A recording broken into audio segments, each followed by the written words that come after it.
The work of Julian Hazeldine on monastic friendship seems most useful.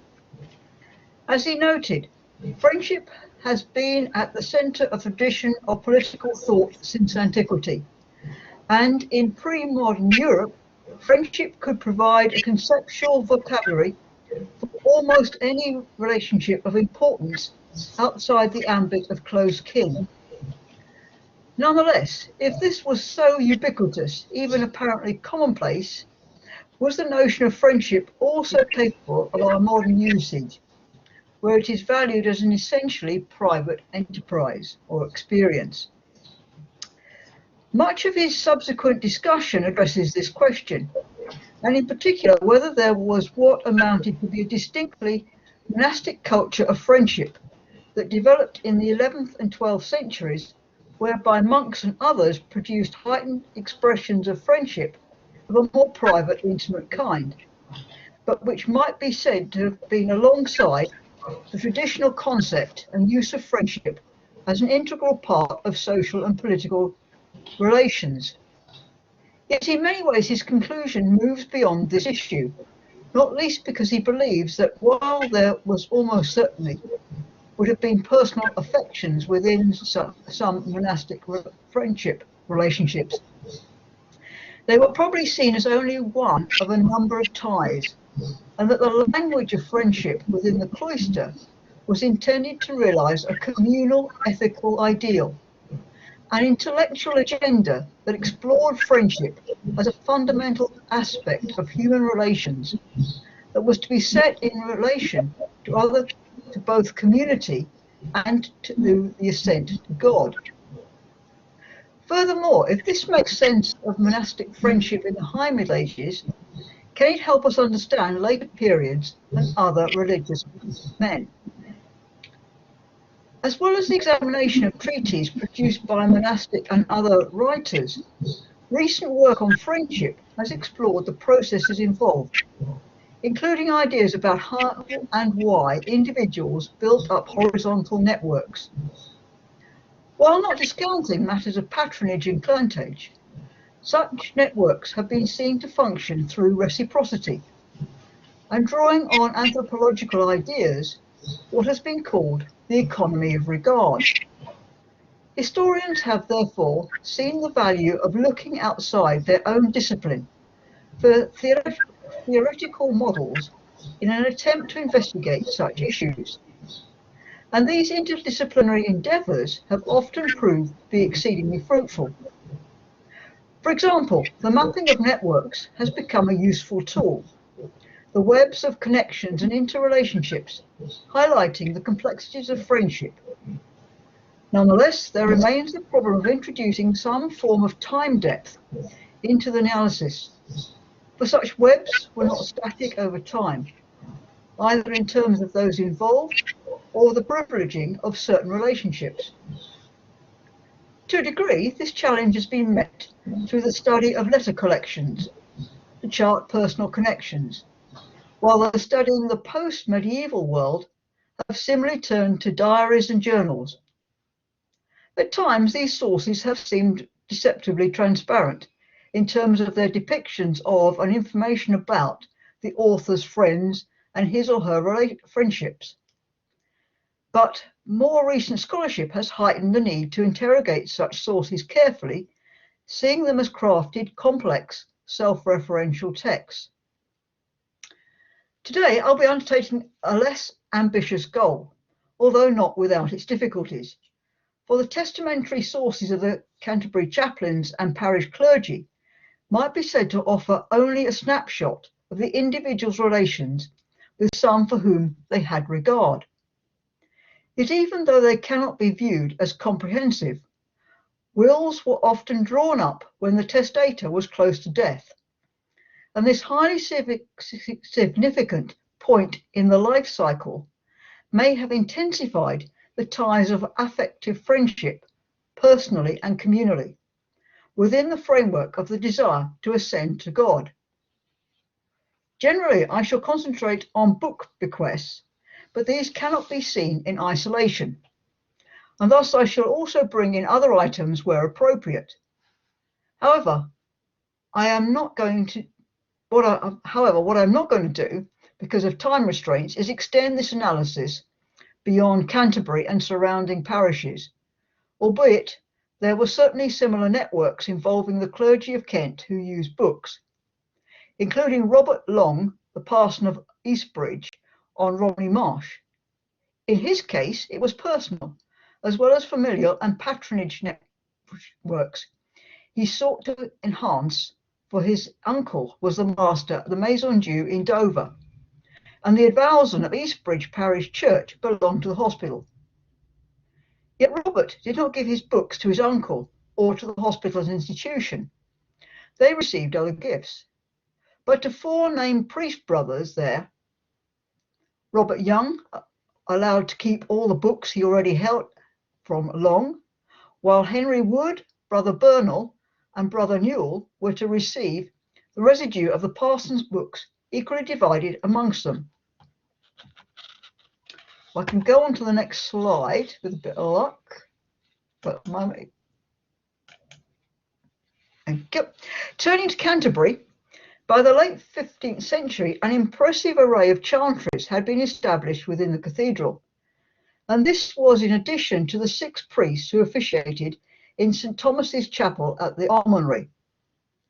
None of the cathedral chantries were on this scale, but at least 2 had been founded for more than one chantry chaplain, that of the Black Prince's chantry in the Undercroft and Archbishop Thomas Arundel's chantry in the nave. Also part of this growing community of secular chaplains was the master of the Lady Chapel Choir, the choir boys drawn from the ablest singers at the Almonry School.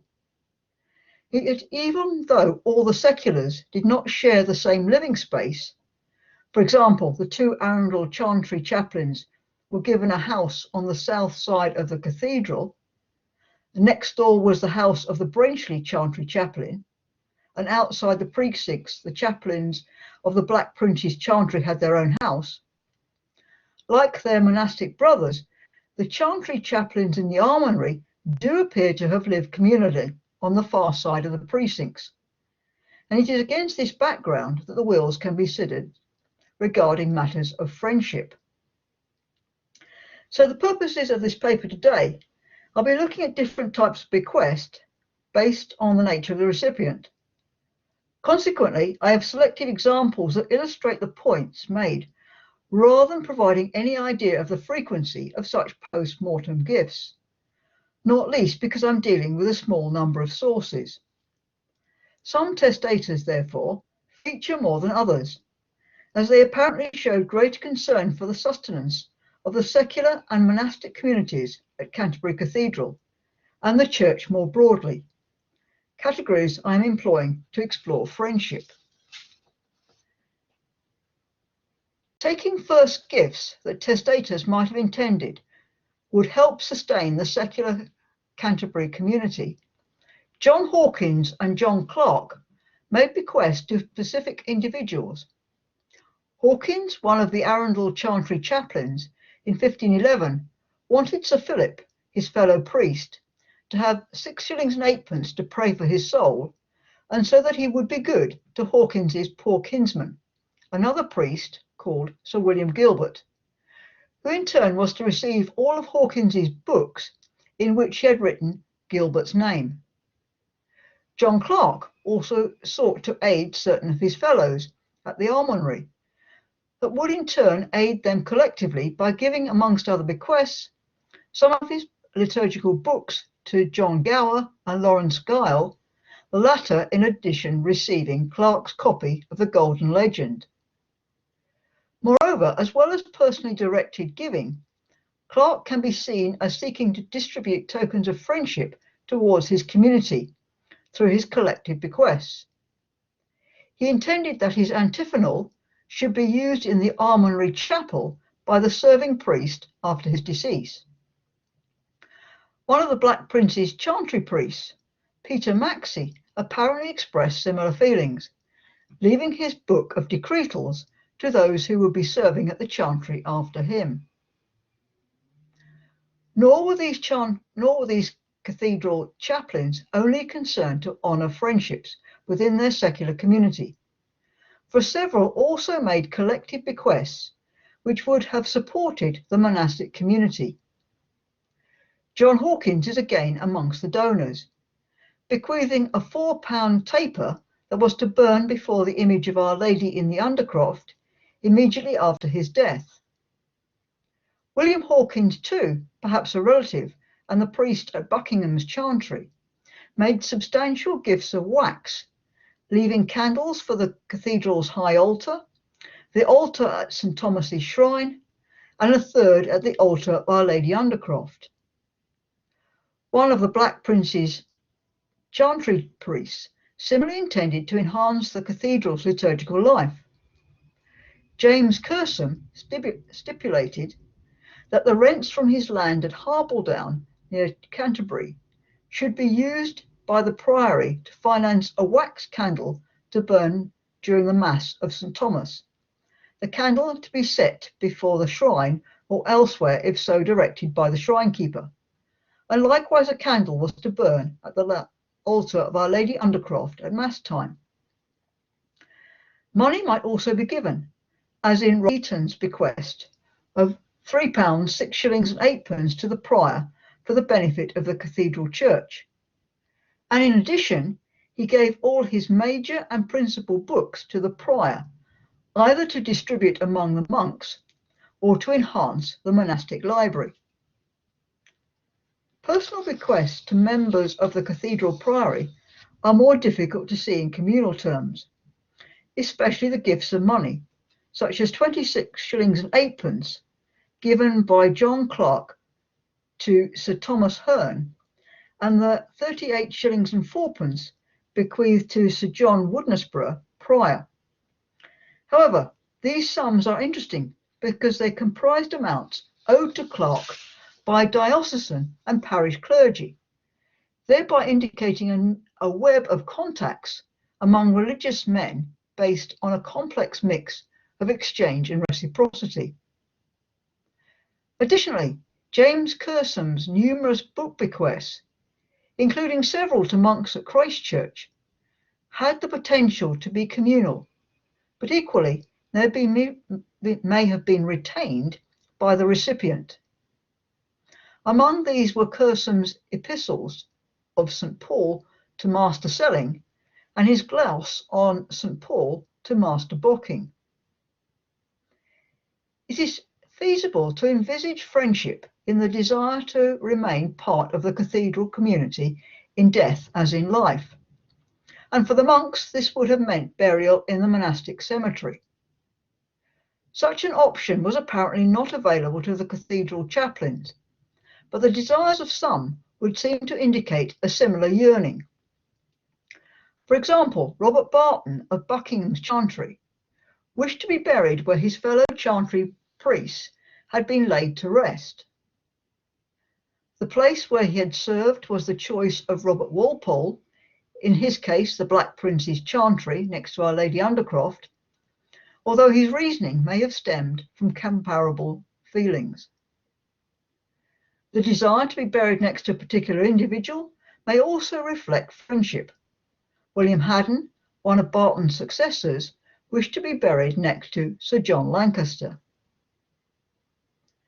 The request for specific funeral services that involve the communities within the precincts is perhaps also indicative of similar feelings, as in Barton's desire that in addition to the 13 monks who should do exegesis and masses in Our Lady Chapel, 6 cathedral chaplains were to similarly celebrate for his soul at his burial and month's mind in his own chapel.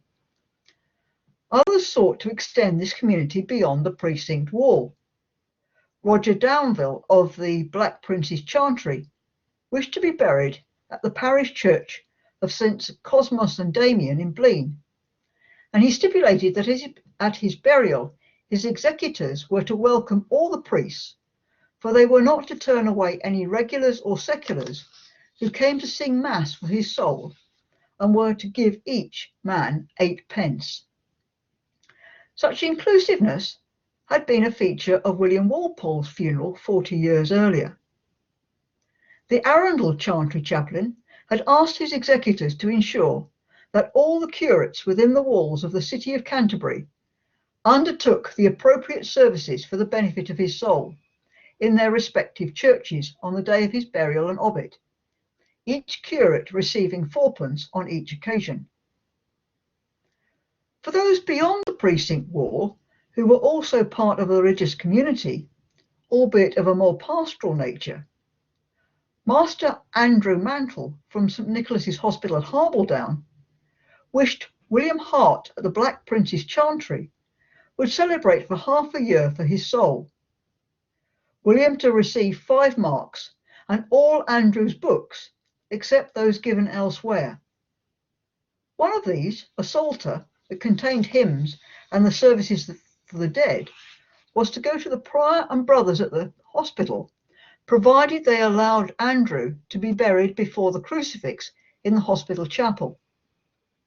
If they refused his bequest, the psalter was to go to Rainham Church, perhaps Andrew's natal parish.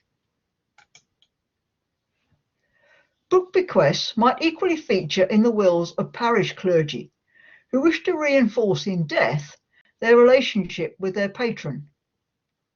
Edmund Hovingdon, the vicar at St Paul's, while bequeathing his best portus and a second book to Master Robert Sparsalt and a missal to the priests at St Paul's Church, intended that the rest of his books should go to St Augustine's Abbey for their use.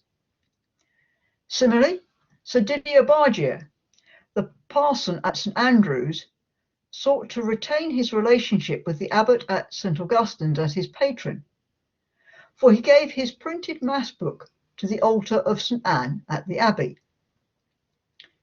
However, a combination of proximity and naming may account for his bequest of his little brevet mass book with a leather cover to the St Didier's altar at the Austin Friars Church. And Austin Friars are white friars, if you don't know about medieval friars. Proximity too may have influenced William Melrose, the rector at St Mary Bregman's, whose bequest to the nearby Observant Friary included a commentary on the works of Sir Thomas Aquinas, Nicholas Love's Vita Christi, and another book that was in the hands of the vicar at Bridge. This reciprocal exchange among the religious of those inside and outside the cathedral and other precincts was not confined to special events such as funerals, but is seemingly evident in the personal and collective bequests made by the Canterbury chaplains. John Hawkins wished that his old college, perhaps at Oxford, should receive the pick of his book collection, thereby remembering his gift in friendship. John Rue, the vicar at St Stephen's Hackington, went a stage further.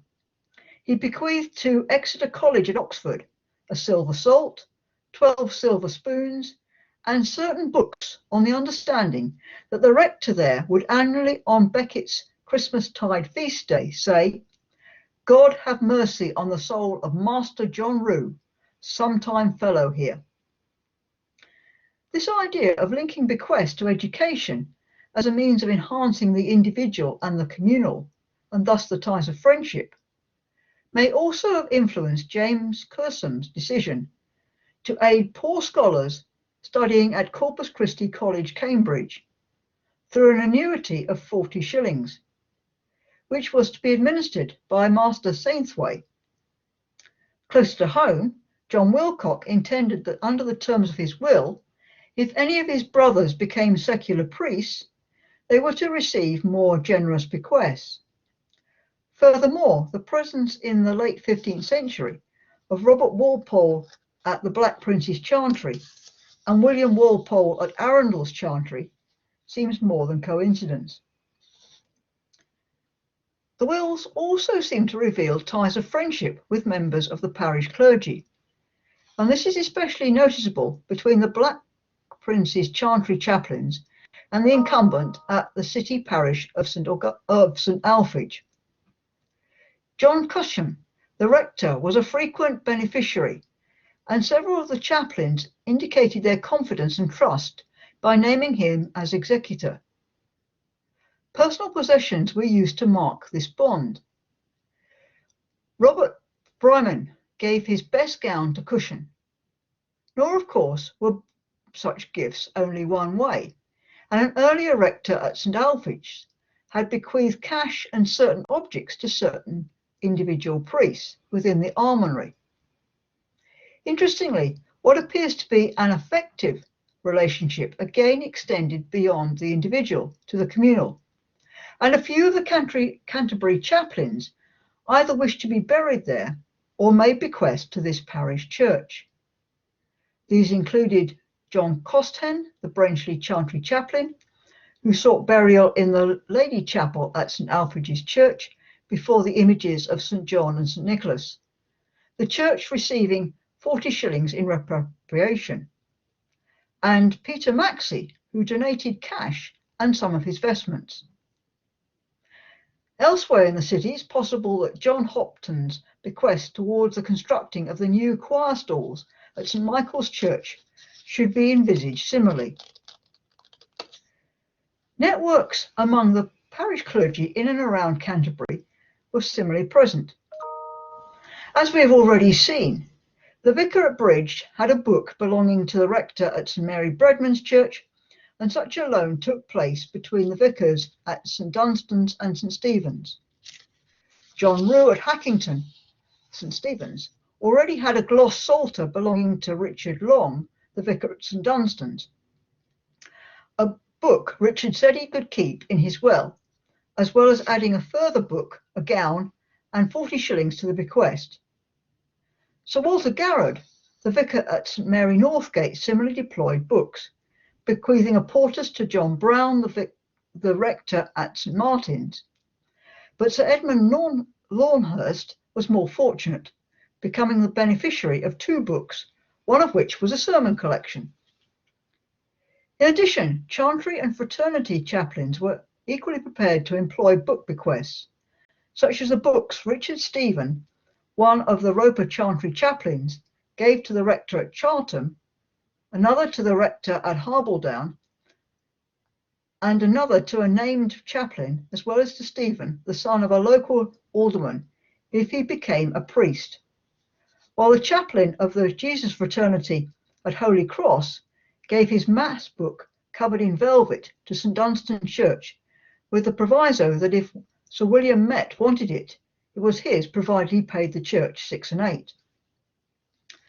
More formal or corporate forms of friendship among the religious men either side of the precinct wall were remembered by some through their bequests to 2 fraternities in Canterbury. For example, Peter Maxey left 8 shillings and 4pence to the fraternity of St Nicholas, and Robert Gooseborn donated 6 and 8 to the Corpus Christi fraternity at St Thomas's Hospital on the city's East Bridge. Yet it is striking that those drawing on ideas concerning commemoration were generally implicit rather than explicit. One of the latter was Robert Fleet, vicar at St Mary Bredin, who wanted certain books he intended to name on his deathbed to be given to the Master and Hospital of St Bartholomew's at Smithfield, the remainder to be distributed by his executors to those seen as well-disposed priests, on the understanding that they would remember Robert's soul and in turn bequeath his books to other priests who should do likewise. Another priest who deployed books for commemoration, although in this case for the soul of another, was Thomas Lay, whose gift to Sir Richard, a chaplain, of a portus written on paper was for him to celebrate masses at All Saints' Church for Roger Brent's soul. Yet even if the vocabulary of friendship is rarely used in these sources, Roger Downville did refer to a specific relationship.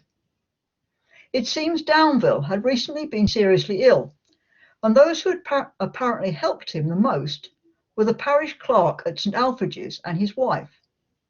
Their care had extended to buying things for his benefit, and Downville wanted to thank them for their generosity. His bequest to the couple highlights the personal, practical, aspirational, and commemorative facets that could be engendered through gift giving, Their son was to receive some of Downville's clothing. The choice of what was left best to his executor's discretion, and a lined coat was to be made for him at the chaplain's expense. Furthermore, this well-attired boy was to receive the chance to better himself through the provision of a year's schooling, perhaps at the city's grammar school in his home parish or at the nearby almonry school. So, to conclude, this brief exploration of the testamentary sources of the cathedral chaplains and their parish brethren against a backdrop of ideas about friendship, what it may have meant and how it may have been expressed, has seen evidence of a variety of different relationships that might have been sustained beyond the grave, or at least been intended to do so as a consequence of bequests made both individually and collectively. These connections in Hazeldine's times might be viewed as acts of friendship, in keeping with notions of social and political relations, but equally do not appear to rule out emotional ties between individuals. Furthermore, and again in keeping with his assessment of the culture of monastic friendship, these texts would seem to offer evidence of friendship among the religious men of Canterbury, which was a fundamental aspect of their human relations that they set in relation to both community and to the ascent to God. Thank you very much.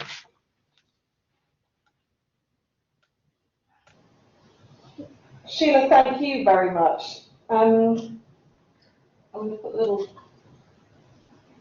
video on so you can see that this is really me and not a robot. Thank you very much for that. It's absolutely